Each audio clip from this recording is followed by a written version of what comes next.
Hello दोस्तों, तो स्वागत है हमारे यूट्यूब चैनल मैथ वाइब्रेशन में। देखिए, कक्षा 10 जो अर्धवार्षिक परीक्षा हुई है उसमें किस प्रकार के क्वेश्चन आए, उन क्वेश्चनों को हम आपको बताएंगे किस प्रकार से आप उन क्वेश्चनों को सॉल्व करें, और जो बोर्ड एग्जाम 2024 में होने वाले एग्जाम है उसी प्रकार से आप तैयारी करें। तो देखिए, पहला क्वेश्चन है कि बिंदु -4,6 और बिंदुओं इनको और इनको। देखिए, बिंदु आपके पास दो दिए गए हैं, कौन कौन से? -6,10, तो -6,10। और दूसरा बिंदु आपके पास बी है जो 3,-8 को जोड़ने वाले रेखाखंड को किस अनुपात में विभाजित करते हैं। यानी ये जो बिंदु है ये इस रेखाखंड को किस अनुपात में विभाजित करता है। अनुपात मतलब m1 m2। इनके मान आपको निकालने हैं। तो आपके पास सूत्र होता है P बराबर m1x2 plus m2 x1 upon m1 plus m2 comma m1/2 plus m2/1 upon m1 plus m2। इस प्रकार से देखिए, m1 की जगह m1 है और m2 की जगह m2 है। तो P बराबर m1 इंटू x2 कितना है 3 प्लस m2। देखिए m2 और x1 कितना है -6 बटे में लिखना है m1 प्लस m2 कॉमा इसके बाद m1 की जगह m1 इंटू बाई टू आपके पास कितना है -8 प्लस m2 x1 कितना है इंटू x/1, तो बाई 1 कितना है 10 बटे में लिखना है m1 प्लस m2। इसके बाद देखिए p बराबर आपको गुणा करना है 3 एकम 3 प्लस माइनस माइनस 6 एकम 6 m2 m1 plus m2 comma यहाँ देखिए गुणा माइनस के 8 m1 प्लस 10 एकम 10 m2 नीचे लिखना है आपको m1 प्लस m2। अब देखिए आपको P पॉइंट दिया गया है -4,6, तो यहाँ लिखना है -4,6। ये किसका मान है P बराबर लिखना है 3m1 -6m2 नीचे लिखना है m1 plus m2 comma minus के 8m1 plus 10m2 upon m1 plus m2। अब देखिए यहाँ पर क्या है कि ये जो पद है ये x का है, ये किसका है x, और ये क्या है y। तो आपको यहाँ तुलना करनी है, तो x की तुलना कीजिए या y की, किसी एक की तुलना करनी है। तो x की x के साथ तुलना करेंगे, तो -4 बराबर कितना लिखेंगे 3m1 -6m2 बटे m1 प्लस m2। इनका इसमें हम गुणा करेंगे, तो 4 एकम 4m1 -4m2 बराबर में बचेगा हमारे पास 3m1 -6m2। इसके बाद देखिए 6m को इधर लाएंगे, माइनस इधर किसके हो जाएंगे प्लस के 6m2 माइनस के 4m2 और बराबर हमारे पास हो जाएगा 3 और प्लस के 4, यानी 3m1 ये, और इधर माइनस तो इधर किसके हो जाएंगे प्लस के, यानी 4m1। तो 6 से अगर हम 4 घटाएं तो कितना बचेगा 2m2 और 4 3 7m1। तो हमें m1 अपॉन m2 का मान चाहिए।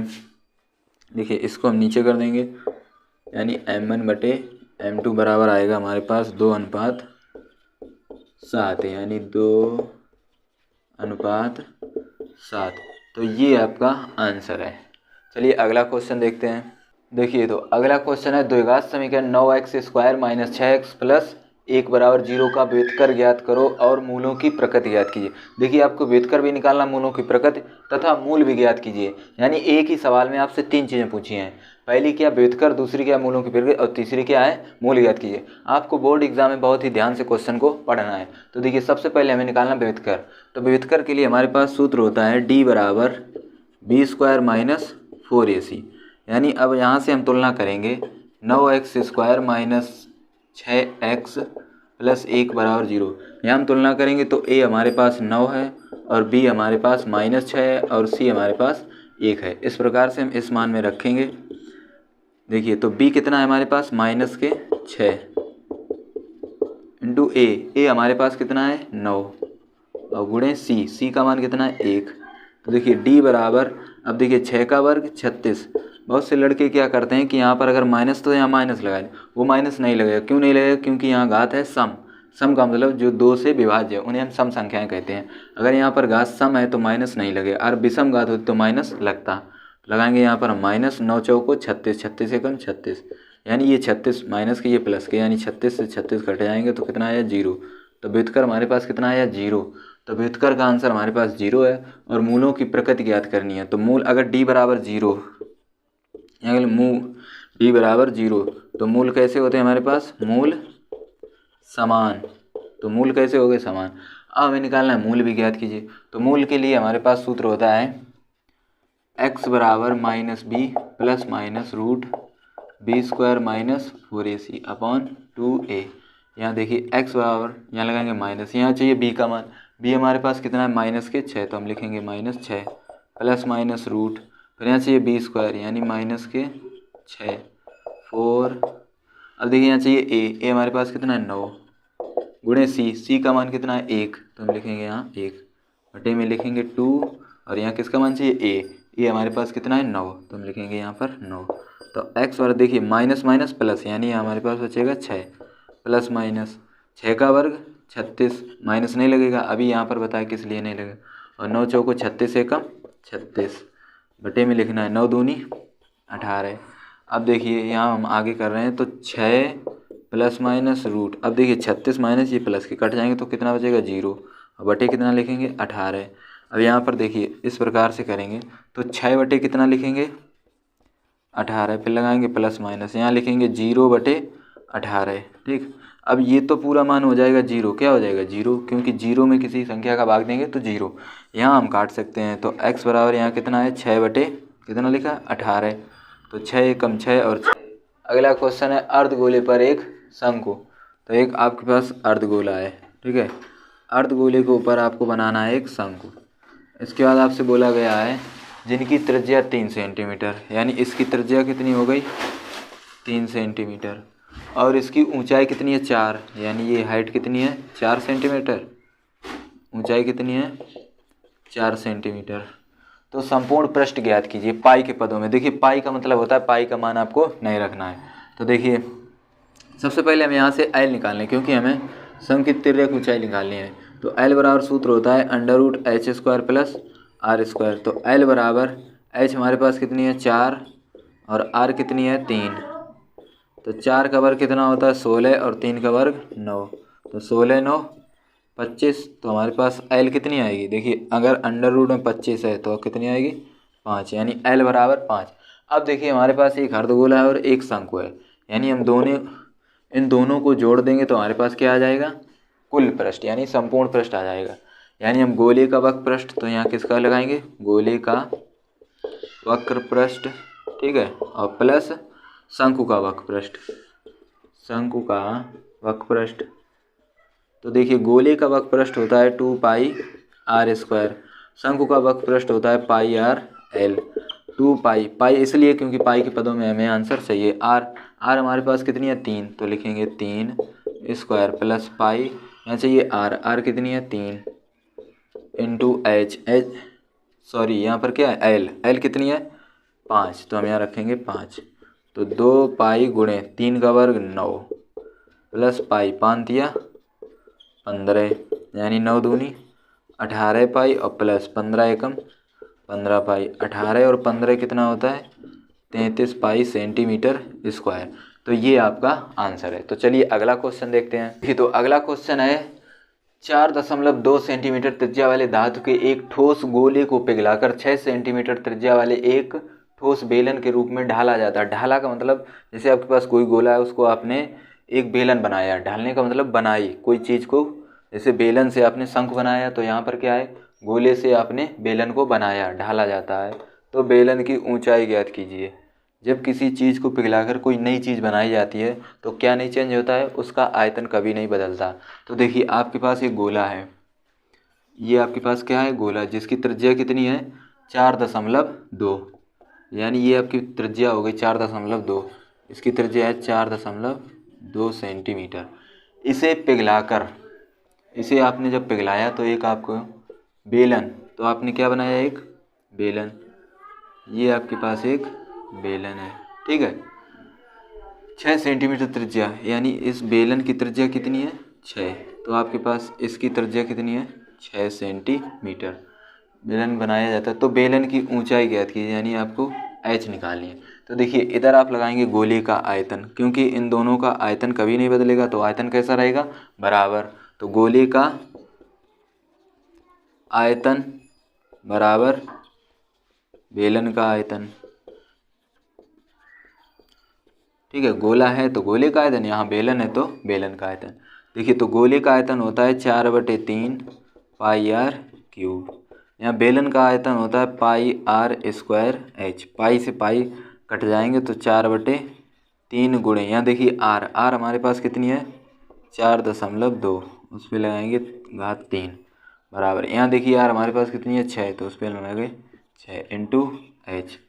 अब देखिए यहाँ हम दशमलव हटाएंगे तो 4/3, इसको हम लिख सकते हैं 4.2 गुणे 4.2 गुणे 4.2 बराबर क्या लिख सकते हैं 6 गुणे 6 गुणे एच, ठीक है। 2 बार है 6 तो हमने 2 बार लिख लिया, यहाँ पर 3 बार लिखा है तो 3 बार लिख लिया। इसके बाद हम दशमलव हटाएंगे तो 4/3 गुणे, इसको हम लिख सकते हैं 42/10, क्योंकि एक अंक बाद पॉइंट तो नीचे एक जीरो।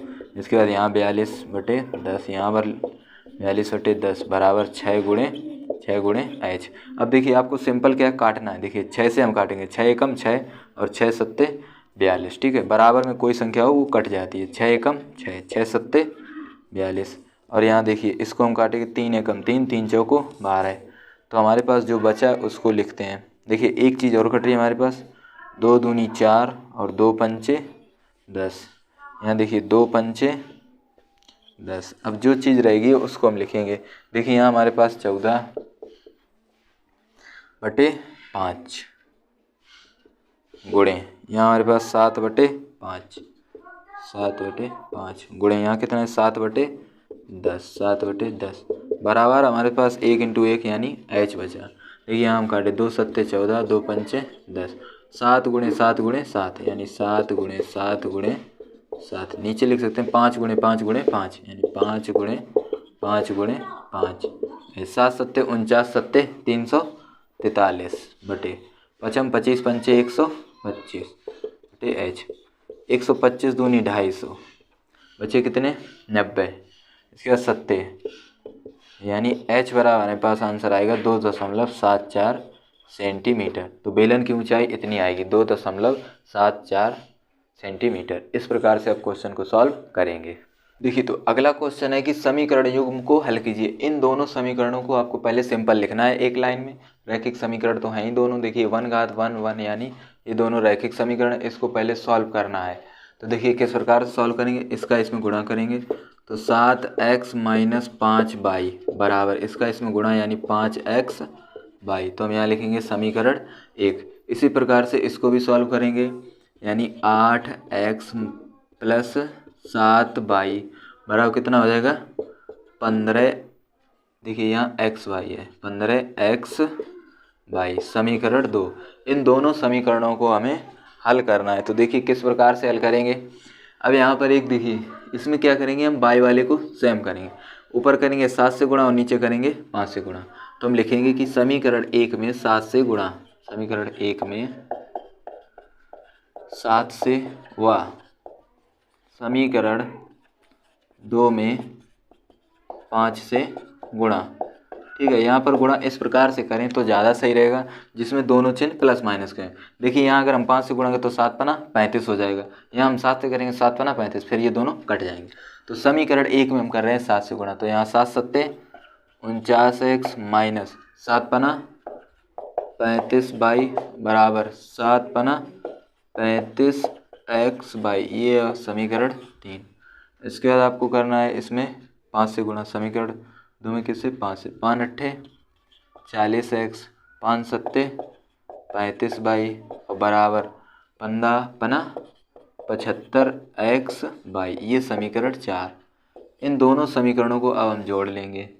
देखिए अगर हम दोनों समीकरण जोड़ेंगे तो ये प्लस माइनस कट जाएंगे, यहाँ जोड़िए ये हो जाएगा 9 और 4 4 8, यानी 89x बराबर, यहाँ जोड़िए 5 5 10 7 3 10 और 1 11 110 xy। देखिए x से x कट जाएगा, यानी 89 बराबर 110y। तो y बराबर हमारे पास कितना आएगा 89/110, देखिए ये अब किसी से कट रहे हैं, देखिए काट के देखिए,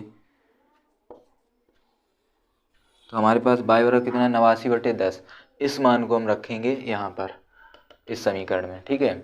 अगर कट रहे हो तो इसको काट लीजिए, अगर देखिए 3 से कट रहे हैं, ये किससे कट रहे हैं, अगर कट रहे हैं तो आप इसको काट लीजिए। y का मान यहाँ रखें 49x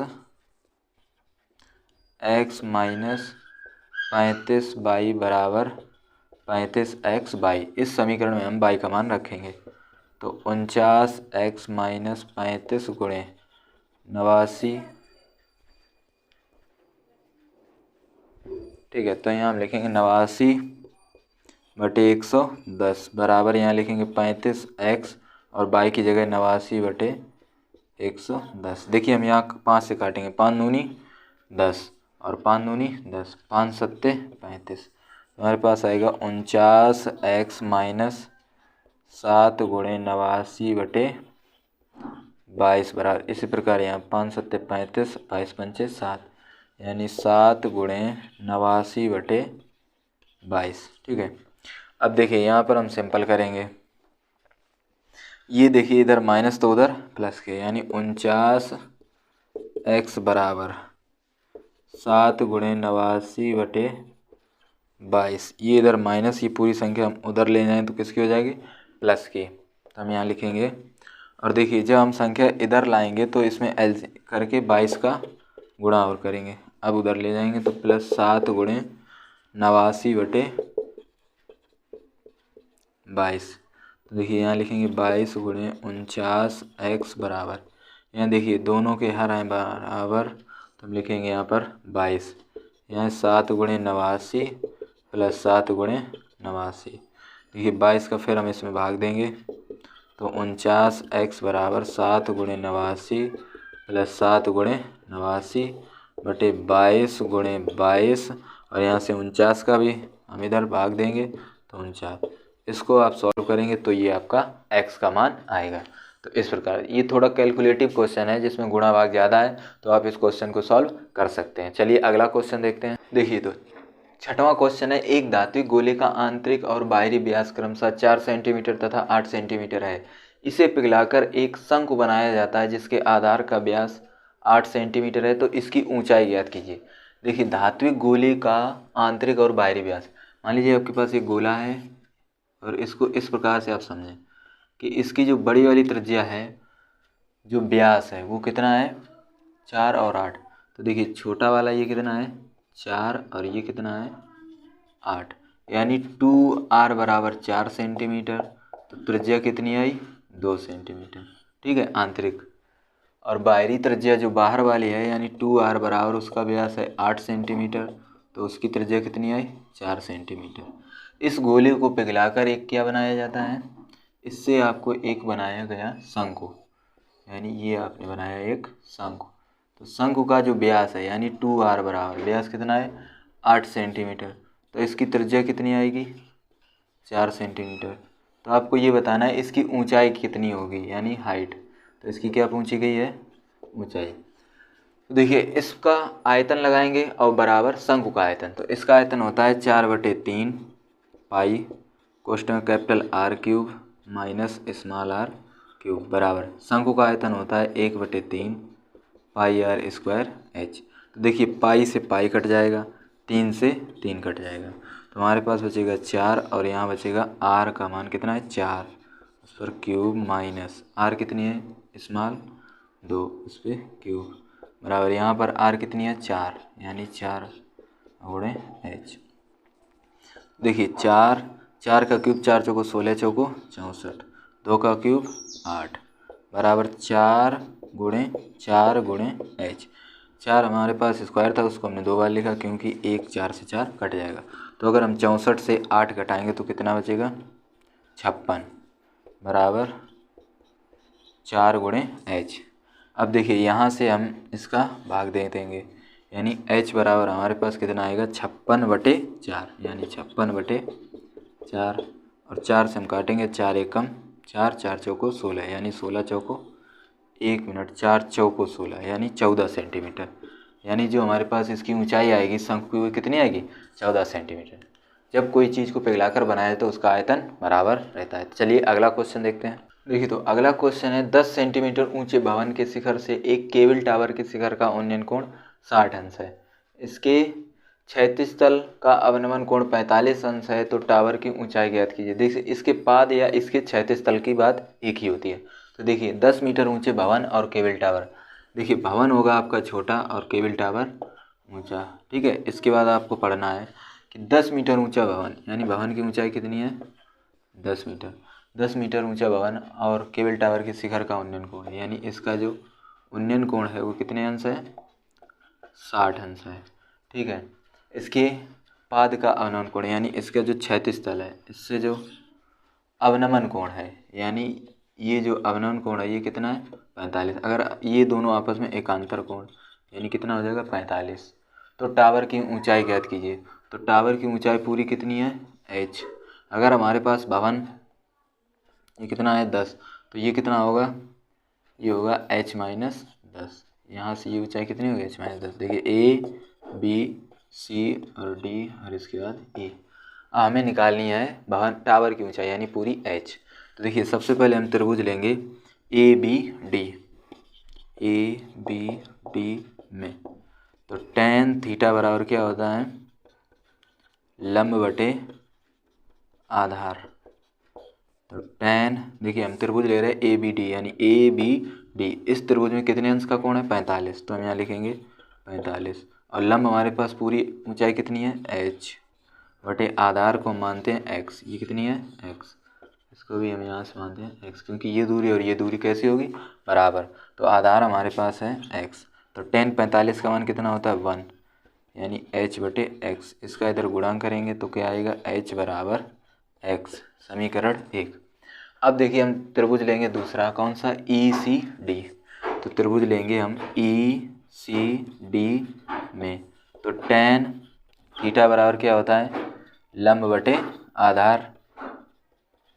अब हमारे पास कोण कितना है थीटा बराबर, देखिए tan थीटा, थीटा कितना है 60 और लंब कितना है ये h माइनस 10 बराबर आधार। आधार क्या है x। अब यहाँ tan 60 का मान कितना होता है √3 बराबर h माइनस 10 बटे x। इधर गुणा करेंगे x का तो हो जाएगा x √3 बराबर h माइनस 10। तो h माइनस 10। तो देखिए यहाँ से हमें निकालना है x का मान, इसको हम लिखते हैं समीकरण 2। अब यहाँ हमें चाहिए x का मान, तो x का मान क्या है h, तो हम यहाँ लिखेंगे। तो यहाँ क्या लिखेंगे h का मान, यह है जो h का मान, h का मान समीकरण 2 में रखने पर, समीकरण में रखने पर, ठीक है। तो x की जगह पर हम क्या रखेंगे h, तो यहाँ लिखेंगे h √3 बराबर h माइनस 10। इसके बाद देखिए 10 हम इधर भेजेंगे और h √3 इधर, यानी 10 बराबर हो जाएगा h और ये प्लस के इधर माइनस h √3।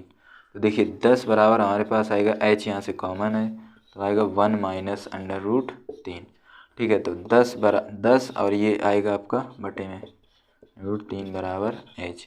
अब यहाँ से हम लाएंगे परिमेयकरण, यह हम सीधे मान रख सकते हैं। तो हमारे पास आएगा h बराबर 10 बटे 1 माइनस, अब देखिए यहाँ √3 का मान क्या है 1.73, ठीक है। तो h बराबर 10 बटे, इसको हम यहाँ से घटाएंगे तो 1 माइनस 1.3, यानी h बराबर 10 बटे 0.73, एक से एक 0 या 0.7। तो हमारे पास ऊपर हो जाएगा 1000 और भाग कितने का देंगे 73 का। इसमें जब आप भाग देंगे और ये आपकी ऊंचाई किस में आएगी मीटर, तो ये किस में आ जाएगी मीटर। इसको आपको भाग देना तो आपके पास टावर की ऊंचाई आ जाएगी। देखिए अब आपका वीडियो हो रहा है लंबा, तो इतने ही क्वेश्चन इस वीडियो में लगाते हैं। अगर आपको वीडियो अच्छा लगे तो प्लीज़ चैनल को लाइक करें, सब्सक्राइब करें।